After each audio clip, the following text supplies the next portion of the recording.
We're back with Season 8, Episode 11, I think. 11!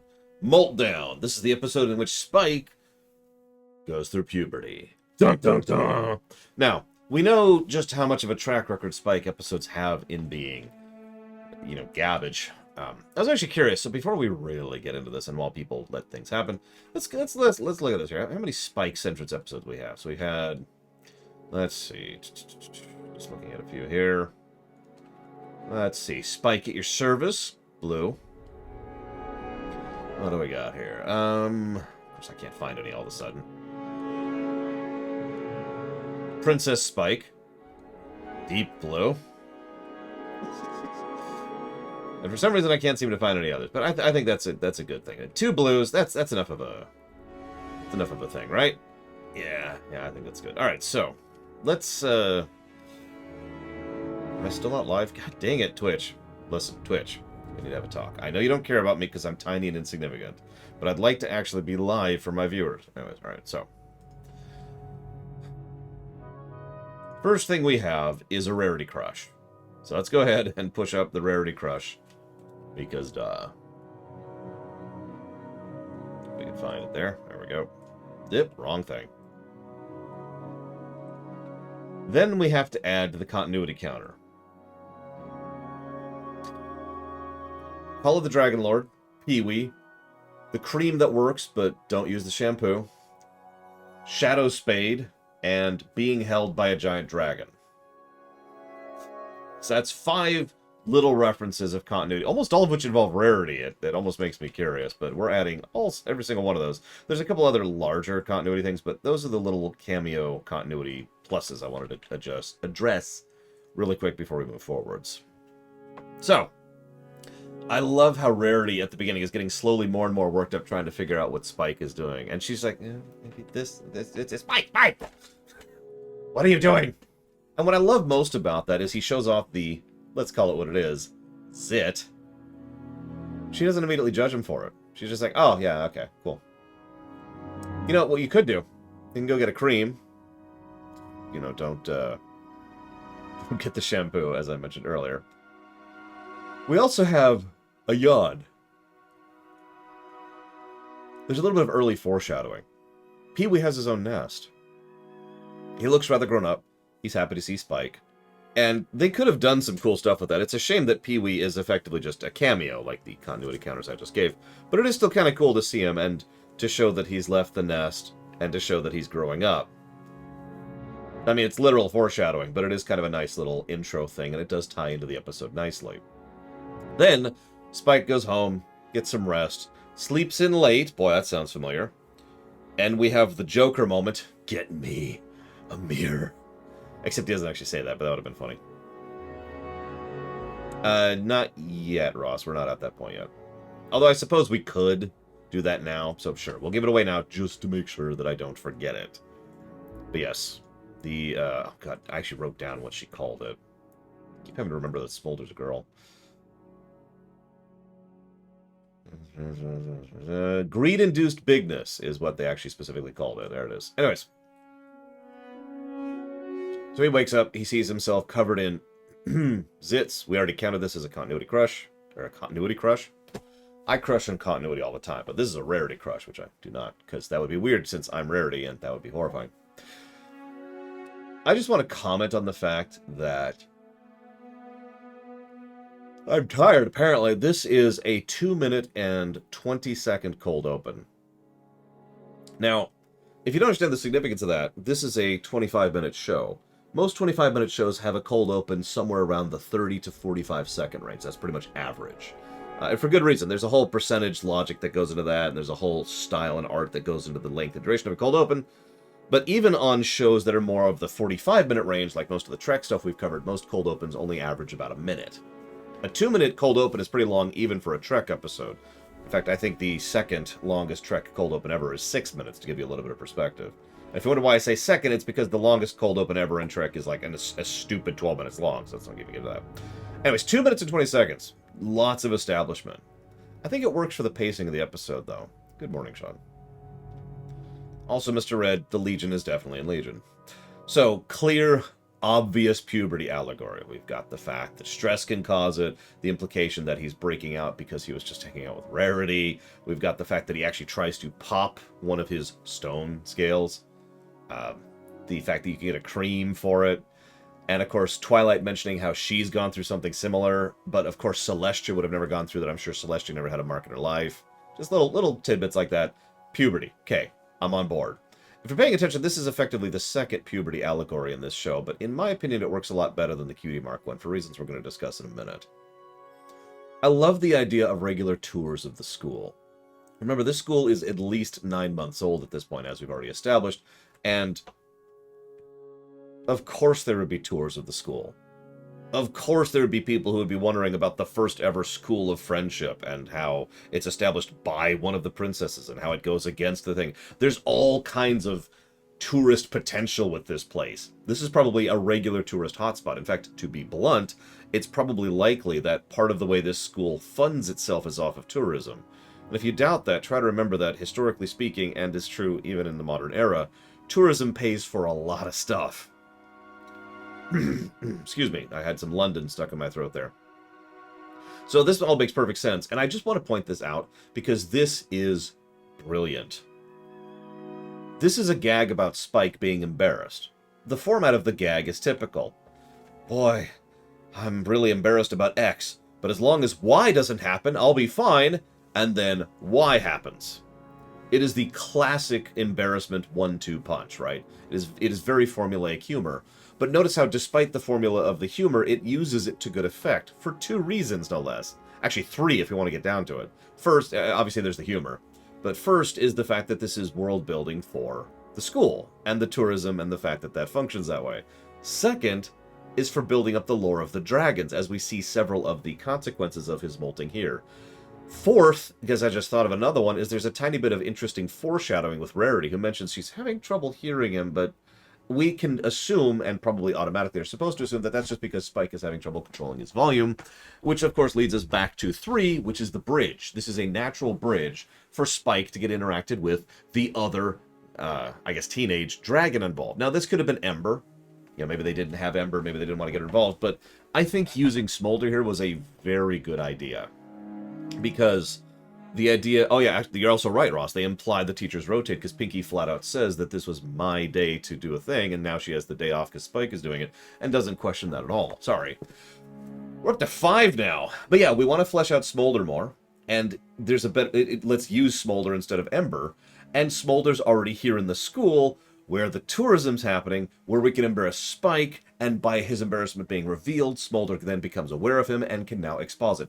This is very tight writing. This is wonderful story structure. Forgive me for gushing about something so geeky as the story structure, but this is incredibly well constructed. I am in awe of how brilliant this is put together. So, this cuts down to Spike, who's hiding. And it's a shame that it itches, because I actually think he looks pretty cool with the red and purple scales, just my opinion. So yeah, we now have some more smart storytelling. We have the new character, who is an older character in-universe, now expositing to the old character, who is the new character in-universe. In case you missed that, Smolder, who is new to us, has already gone through all this. Spike, who is very old to us, is new to all this. This is it's not the best kind of exposition, but this is, I'd say, one off.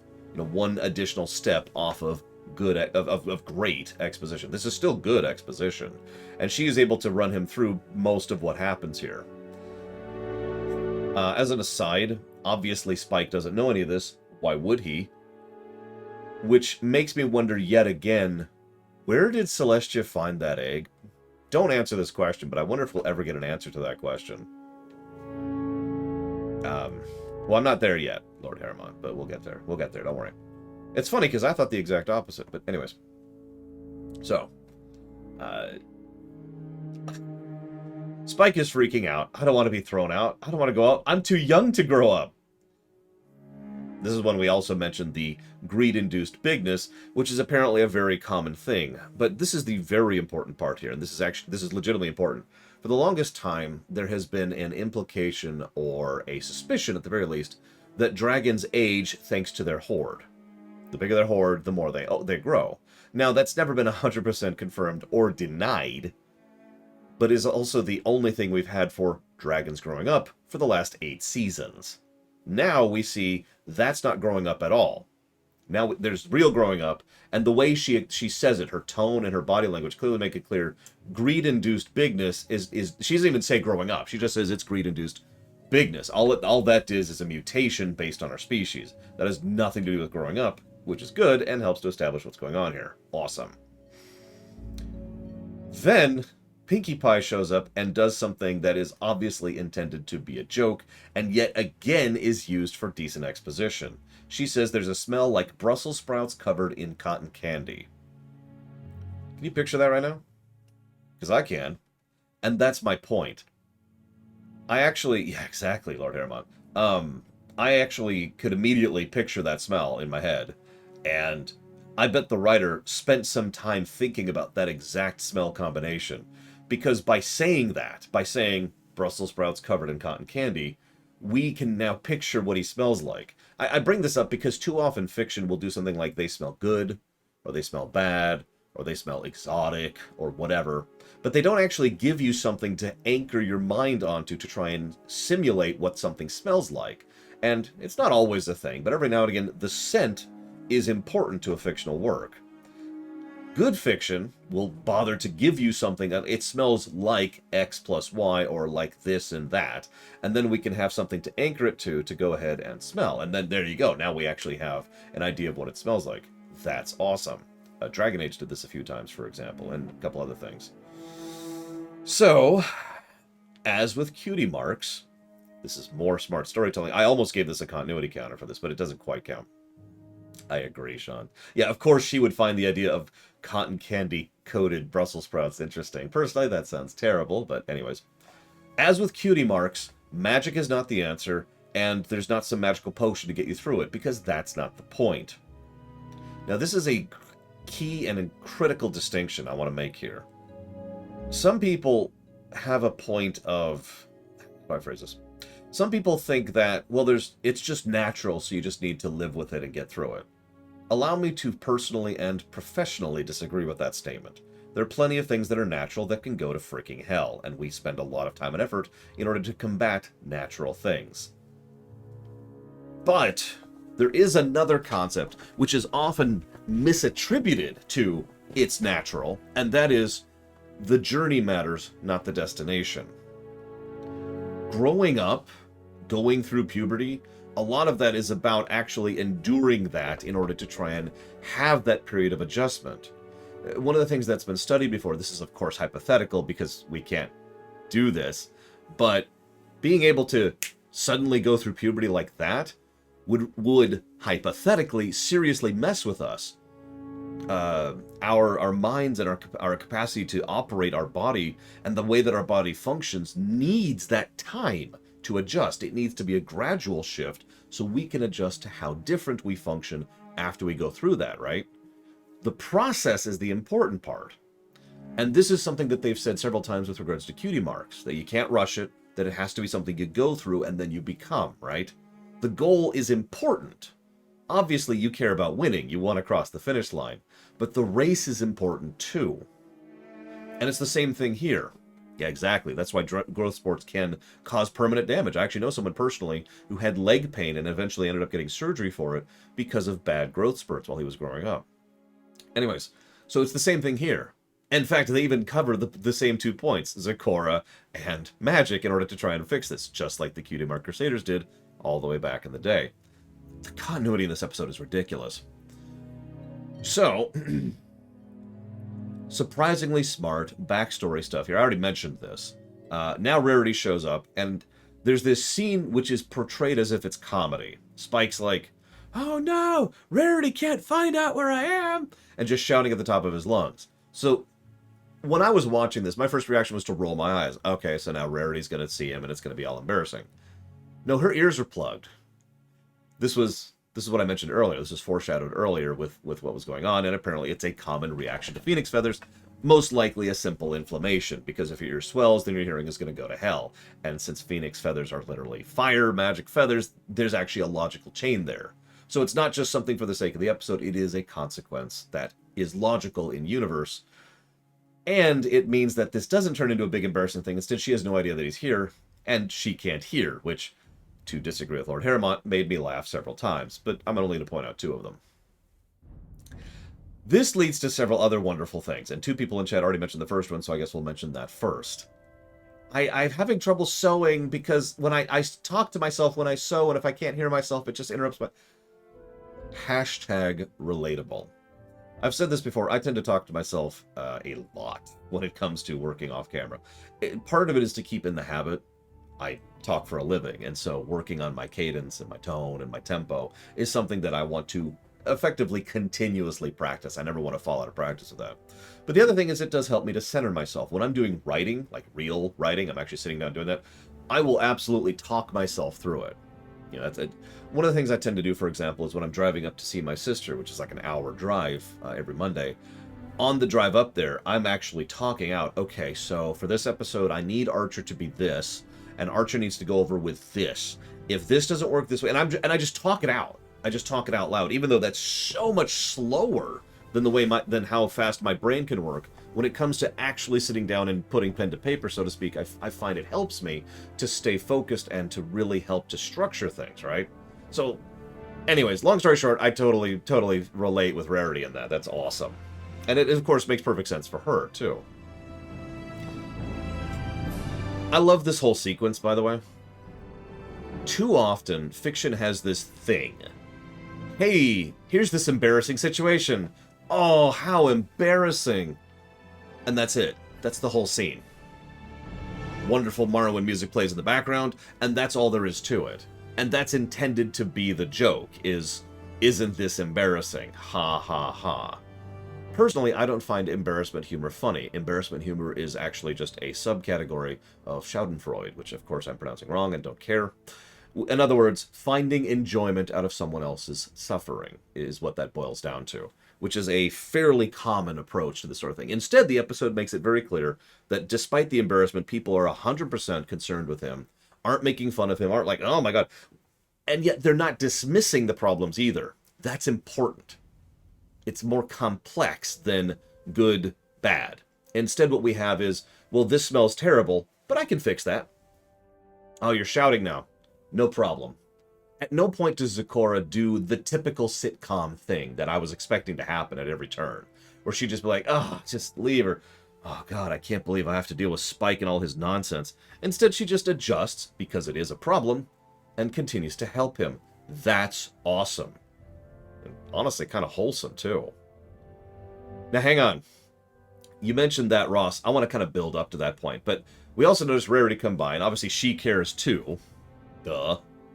Oh, it would have been very out of character for Zecora, but, I mean, this show has done character assassination before, so that wouldn't surprise me too much. I continue to be surprised by how good Season 8 is, by the way. Make of that what you will.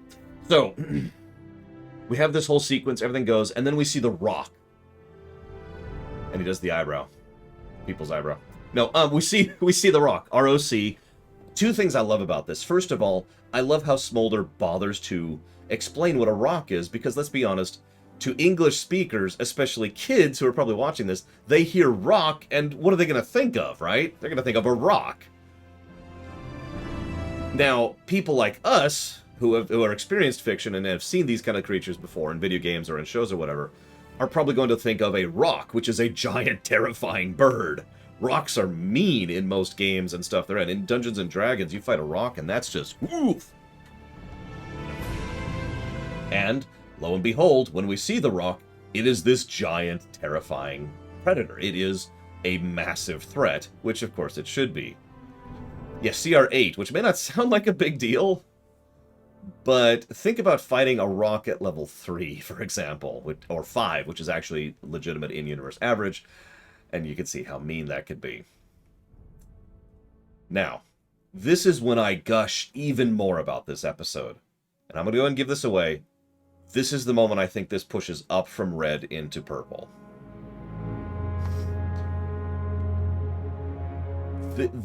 I didn't really touch on this earlier because I wanted to talk about it here. Smolder says that once the smell happens, they just have this automatic reaction to get the hell out. Now, this serves three huge purposes. First, it drives the events of the plot. Second, it serves as our dilemma. The Rock isn't actually the dilemma. The dilemma is Spike being worried about being kicked out of his home. About having to go through what Pee-wee went through. What Smolder went through. What however many other people of the dragon kind eventually had to go through. Being kicked out and having to go out on your own. How many of you remember the first time you left the nest? Because I do. Granted, my time leaving the nest sucked.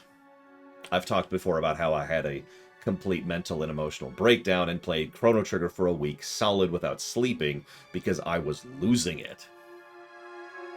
But how many of you remember that? How many of you remember being afraid of leaving out and doing it on your own for the first time? How many of you can put yourself in that moment that Spike is going through here? That incredibly relatable human fear.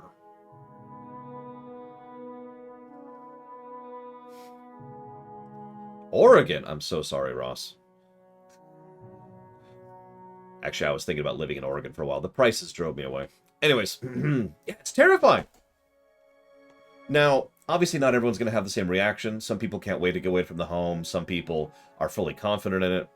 I will freely admit that my situation was kind of unique because I left the home to commit suicide, but let's not get into that. The point is, I do remember what it was like when I was considering the moment of actually leaving and going and doing my own thing, and I'm sure a lot of other people can too. But here we have very smart, in-universe writing that is still relatable to the actual human beings who are watching this. Allow me to go ahead and pause a moment to talk here about that. Too often, writers sit on one of two sides of that. Either they're writing it too much, by the way, hi Medora, sorry. Either they're writing it too much for humans who are watching it, and thus we see that, you know, most aliens or most other cultures are just humans with a different skin. See Klingons for a good example of that. Or it's too alien. They're writing it so much for the actual race in question, or the species in question, or the whatever in question, that it actually becomes worse, and in some cases not just unrelatable, but actually bad for the humans who are watching it. I've actually talked about this concept a few times. You have to keep both in mind. You want to have an in-universe perspective and an out-of-universe perspective. When you do stuff like this, you have to think about these things and how they're going to be received, while also thinking about how they affect the in-universe characters. At least if you want to do actually good stuff, actually good writing, right? Allow me to use a terrible example of this. So there's this book series and movie series you may have heard of called Twilight. Now, I'm not going to go into details, but Jacob's imprinting, for those of you who know what that means, is a perfect example of, while this makes sense in-universe, no matter how you dress that up, that's awful out-of-universe. Doesn't matter how much sense I've heard people try to argue and justify this for years. Doesn't matter how much sense it makes. Doesn't matter how much it works in universe. No matter how that works, we, the real people viewing that, are going to go, whoa. And pretty much all of us did. By contrast, and yeah, we'll use Code of Honor over in Star Trek TNG as the other example, where we're just going to straight up have this perspective of these aren't aliens at all, even though they're totally supposed to be, and they just have actual real-life Earth things that they do, because we're just copy-pasting at this point. And Code of Honor has many other issues, of course. But, I mean, my point is, as I've said many times, even if you rip away all of the other more controversial problems with Code of Honor, it's still a garbage episode underneath that, right? These two extremes both suck. The real answer, the good writing, is somewhere in the middle. And that's why I want to praise this so much. What Spike is going through is relatable to us because we have puberty. We don't have itchy scales. We don't have random gas bursts of flame.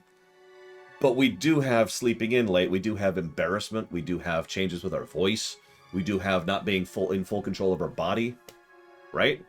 So it still makes sense to us, and it still fits in universe, but hang on, it gets even better. Because now they talk about something that is also relatable to us.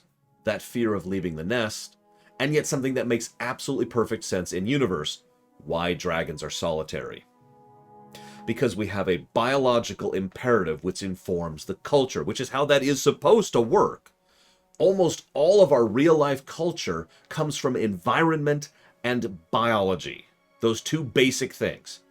Where did those people, where did that race of people, that culture of people grow up? And what are we? Like, what is our biology that informs things? Because we need food, because we need air, because we need certain temperatures, that changes how our culture works. And that's why we have such variety of culture across the planet, even though we're the same species, right? So because these creatures, these dragons, are kicked out of the nest at such an early age and forced to go out on their own, this logically and naturally ties into the fact that they are such solitary creatures, that they don't do friendship, that they don't do hugs, that they're not used to sharing their feelings because they're used to not having the family unit. They're used to just being kicked out and making it work. Yeah, survival of the strong, having to, it's literally a Darwinian thing, having to endure, that's not quite true. It is survival of the fittest. It is having to make it happen on your own, which naturally informs the culture of the dragons. That is brilliant writing and fits both perspectives brilliantly. And I was thinking the same thing, Raskor. I would not be surprised if there are plenty of dragons who do not survive their molding because of how they do it. Now, hang on, I'm not even done gushing. All of that makes perfect sense. And yet this so perfectly is showcased in the opposite in the episode, because Spike is not alone. Because there are 3 separate ponies who directly and indirectly are specifically going out of their way to help him. Now, yes, they do eventually fight the Rock, but ignore that for a moment. What is Zecora doing? Trying to explain and help him through it. She doesn't know everything, of course, but she does know enough to try and help him through it. What is Rarity doing? And she's got that. Actually, I don't think Rarity's actually. Rarity helps later. Sorry, she's more of a joke thing. We'll get to her in a moment. What is Twilight doing? This is my personal favorite. Let's skip ahead to Twilight. Twilight was going to Zecora's to see if she could get a cream to help Spike. And yeah, when Spike, thank you, that's a good point, Ross. When Spike tells Zecora to run, she doesn't. He says, "I'm going to go ahead and distract it for you." Herd thinking, friendship concept, non-solitary mentality, demonstrated through action. I'll distract it, you get away. And, to completely flip it, Zecora doesn't. She comes right back and goes to help him again. I love that. I love how this shows the opposite of that solitary mentality and why there's an advantage to a concept such as friendship. A show can say friendship is magic all at once. How many books and games and movies and everything have all been like friendship is cool? Because it's a huge number of them. And that's okay. Final Fantasy VI, my favorite game of all time, is at its core about the connections between people. Even some of the MCU films are all about how we work with one another and how we deal without one another. This shows in such a brilliant way the positive benefits of that, both in the sense of everyone not making fun of him, being him supportive, and of course, even though what you're going through sucks, we're still here for you, and literally saving him from a giant rock. That is so awesome. Now, the funny thing is Imperial Star Destroyer mentioned something else. I'm still not done. Because there's still world building to gush about here.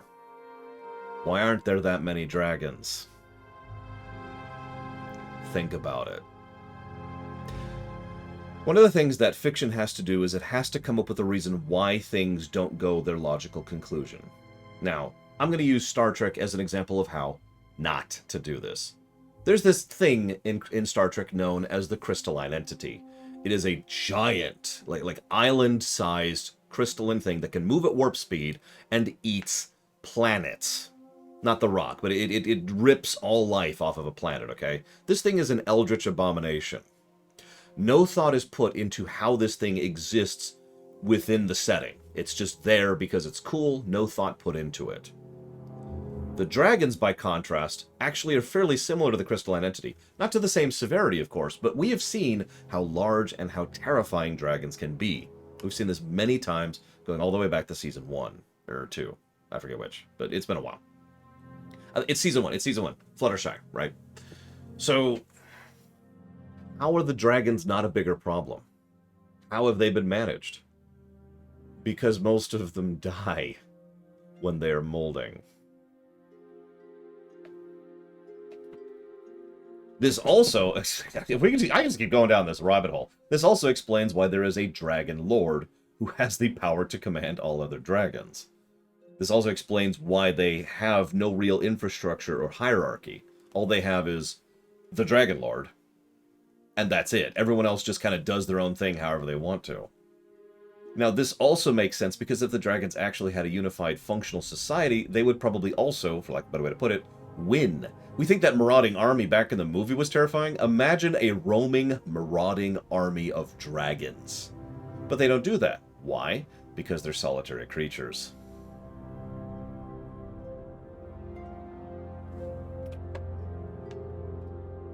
This is brilliant. This is actually brilliant. Someone sat down and thought about this.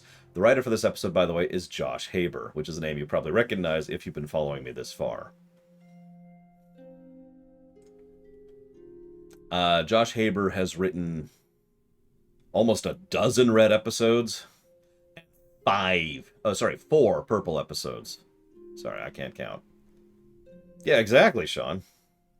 Yeah, Haber has a great track record. I've only disliked one of his episodes, Leap of Faith. All the way back in season 4. Actually, I don't remember that episode. Hang on. Leap of Faith. Let's look that up real quick. What was that?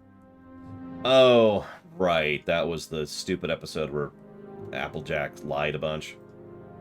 Well, now, it's funny you bring that up, Lord Harrimont. Because you're right. Civilization removes certain things from natural order, right? We actually are currently facing this problem in real life. Certain, nothing controversial here, it's just certain medical issues, certain birth defects, certain things that we just kind of have started to learn to live with, are more of a modern problem because more of us are living because our unified civilization makes it easier for us to survive. I've used myself as an example here. There's a very good chance that if you rewind the clock 200 years, I would have been dead as a kid. Possibly made it to teenager range because of my various health issues. That would have been that. But because we have this infrastructure, because we have this web, I was able to survive. So you can see how it's a good thing. But you can also see how this is a bad thing. But that's okay. It is a solvable problem. This is the key of civilization. It has to keep adapting to the new problems that it allows to exist. And this is how we talk about the dragons. If the dragons just suddenly started unifying and doing their thing, that would suck. But if we work with them through this, if we help change their culture and society, yes, I said that, to the point where they're not so violent and not so aggressive and not so desirous of being a jerk or being a giant greed monster, to the point where the dragons can just join the overall larger community, right? Because, yeah, yeah, exactly. That's a great way to put that, Ross. The dragons could be a Krogan problem. And Lord Harrimont got there, too. The dragons could be a Krogan problem. So, and this is one of the reasons why, and we'll talk about this as we go through Mass Effect in the review, this is why the Krogan uplifting was so stupid. Not just because of but because of the fact that the Krogans could have been pulled up into interstellar society in a gradual, careful civilization way so that they stopped being Krogan problem. But instead, they never got a chance to fix the Krogan problem, and so we had the Krogan problem. Right? Food for thought. God, this episode is extremely well tightly crafted. This is insane. So hang on, I only have a few thoughts. I'm actually kind of done. I just have a few other thoughts before we get to the end of the episode.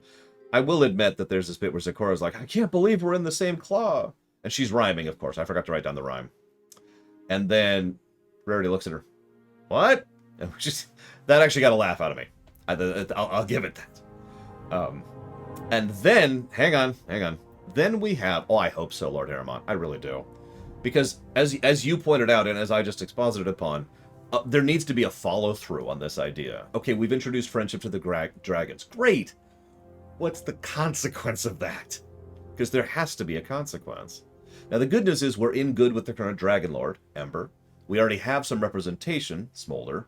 We're already reaching out to them, Twilight and Spike. And arguably, oh my god, I can't think of his name. I can never think of his name, the changeling dude. So we've already got a web of friendship and interaction that can help smooth over the transition. Thorax, thank you. But there does need to be consequence for this kind of thing. Anyways, so The scene where Spike transforms is cinematic genius. Whoever storyboarded this is brilliant. First thing that happens, Twilight shows up, she starts dealing with the rock, and as of this moment, the dilemma, excuse me, I'm saying that wrong, the threat has effectively been solved. Well, that's a big, terrifying creature. Twilight's probably got this. And she's officially fully engaged, and if she doesn't got this, she can call in help very quickly, right? So, the threat has been reduced. That's no longer really the issue. The issue is now what the hell is going on with Spike. That's the only thing left at this point, is Spike. The focus is entirely on him. He gets frozen in stone, which is already kind of a... And then... This is so brilliantly done. First of all, this makes sense, obviously. Agreed, Lord Harriman. This makes sense because of the fact that he has effectively entered a cocoon. Now, because he is a magical creature, it takes him 5 seconds to go through his cocoon rather than how long it usually takes. Whatever. But while this is happening, what they could have done is they could have just focused on his form in the cocoon and sat there for a few seconds. But they didn't. They show Twilight and the rock in the background. Why? So we still have something animated to look at to keep ourselves visually engaged while we're waiting for this to happen. There's also no music playing and very few sound effects. The episode makes it clear through proper utilization of absence of music to emphasize the music, or to emphasize the scene, excuse me. And it goes on just long enough so we understand this is a moment. It's an exclamation mark in the cinematography is what I've heard this referred to as, and it's brilliant. Then he comes out of the molt, he comes out of the cocoon, and he has wings. The only flaw I will mention here is he does get used to his wings extremely quickly, which is funny because if you remember, Twilight did too. Like, we talked about, Twilight had, I think, a grand total of 2 scenes of getting used to her wings, and then whoosh. Spike has a grand total of 2 scenes of getting used to his wings, and then he literally runs circles around the rock. I actually counted, by the way. I thought that was funny. I don't know if that was on purpose. Anyways. So he comes out with friggin' wings. That's actually what I wrote in my notes, is just Spike comes out of it with friggin' wings. That's awesome. I love how we actually have actual visual growth. This is something I've talked about very recently with regards to the Cutie Mark Crusaders and how none of these people seem to age despite it being 8 years. Well, Spike has decided to start aging, apparently. And, I don't know how to say this. This just looks really cool. Yeah, and then, yeah, there were some gems. Very small ones. I don't know if they were scales or gems. I'll walk that back. I thought they might have been scales. But either way, something bursts out of it. We already know that gems are a thing for dragons. That makes sense. And then they go and they defeat the rock, and then they land, and Zecora gives a rhyme. I love the fact that you have wings. And then Rarity says, yes, and I'm also glad that you got your wings. I'll admit it, that one got a laugh out of me too. And then we get to the actual message of this episode, which is a good message, primarily for kids, but also a little bit for adults.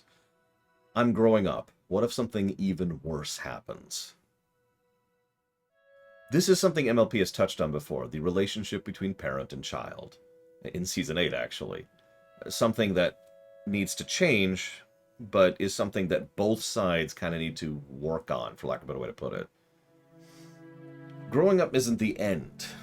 Growing up isn't some doom thing. It's gonna suck, but when you go through it, the idea, the theory here, is that it'll be worth it. Unfortunately, whether it's worth it or not is entirely up to you. I think it was worth it growing up, personally. I would much rather be the me I am now, with all the pain and horror I've been through, rather than be the kid I was and just continue to exist at such a surface level. I would much rather... I would rather have a full buffet with some irritations than a carrot with none. You know what I mean? Yeah, the fast food. You know what? That's a better thing. Fast food. Notice I stumbled over that for a second. And yeah, Rarity is awesome with Spike. Twilight is awesome with Spike. Zecora is awesome with Spike. Rarity also says, this show keeps doing this. They show, and then they tell. Rarity says flat out, however embarrassing or unpleasant what you're going through is, the people who actually care about you, the people who really care about you, are still going to keep caring about you. And the implication there is that if someone stops caring about you because of something like this, something embarrassing or something gross or whatever, there's a decent chance they never actually cared about you. That is also a very important lesson. I've said this many times, and I will say this many times more. You know who you really are, and you know who your friends really are when you're at your worst. I lost a few friends about 6 years ago. But I kept quite a few. Then the episode ends on a wah-wah. Could you hover a little bit higher in the air for the dress? You know, there's other cool things about flying than dresses. Yeah, frocks and smocks. So, head to the wah-wah counter. Let's just get that out of the way. What do you think about the ranking? I've admittedly already quote-unquote made up my mind, but as always, I do value your opinion, and you've changed my mind before. What do y'all think about ranking this one?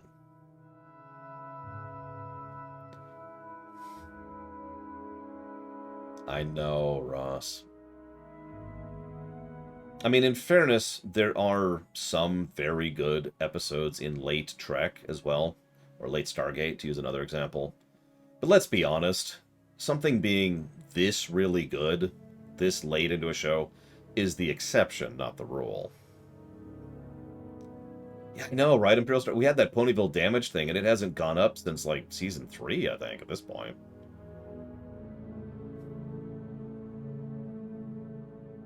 Yeah, ludicrous amounts of purple.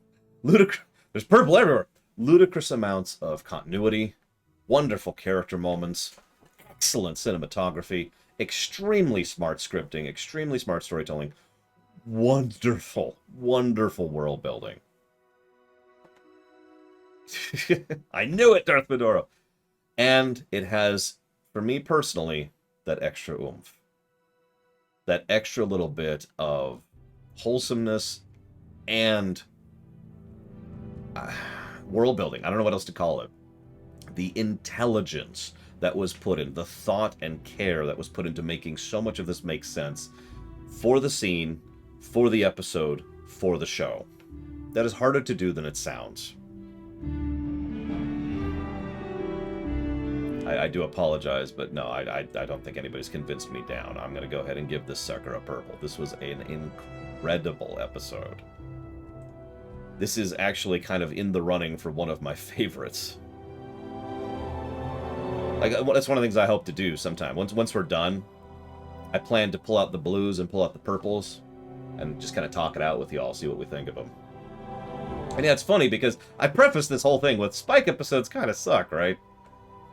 I don't think this is the first Spike episode I've liked, because that would probably be last week's episode, which was Horseplay? No, it was 10. It was last week's episode. I can find it. Yeah, Spike is Neelix. Yeah, Breakup Breakdown. That's the one. Breakup Breakdown. Is this the yelling closet? But, you know, for those of you who haven't watched Star Trek Voyager, allow me to elaborate on the Neelix thing very quickly, and then we'll go ahead and move on to the next episode. Neelix is a character who is memed on for being terrible. Now, I start by saying that because whether or not you actually like that or not is kind of up to you. Like, whether you agree with that or not is up to you. But let's look at the facts, shall we? Neelix, especially in Season 2, was a one-note joke. Neelix is bad at cooking. That's not a meme. That kept coming up over and over and over. It was aggravating. It wasn't like, haha, no, this was bad. And it kept being his only character trait. Then Fair Trade comes along. And what started happening is periodically they started actually using Neelix as a freaking character. Ethan Phillips, the actor who plays Neelix, is an excellent actor. And Neelix has a lot of potential as a character. And so what happened was, the moment they started actually writing the character well, he started being awesome. There are several examples of this, of course. Yeah, Void is a good example. Obviously, Mortal Coil is probably one of the better examples of that. But That's Spike in a nutshell, in my opinion. Lots of potential, good actress, almost never written properly. Usually Spike is just the, let's call it what it is, the sitcom kid. Because that's what the archetype is. The kid who will lie or cheat or do stupid things because stupid in order to get a cheap laugh. Shenanigans is what I usually call that. And that's usually how Spike-centric episodes go. Occasionally we have the Spike and Twilight episodes, and we've discussed that problem too, where Spike is either the one with the brain, and is actually kind of awesome, or Twilight's one with the brain, and Spike is a moron. It's weird how Spike has been handled, for lack of a better way to put it, for so much of the show. So it is nice to see someone actually put out a solid Spike episode. It's not the first one. I'm pretty sure there's at least been 2 other decent Spike episodes, but it was still just kind of... Either way, next episode, which as usual I have no idea what it is Marks for Effort. Season 8, Episode 12. I will see you all in about 25 minutes.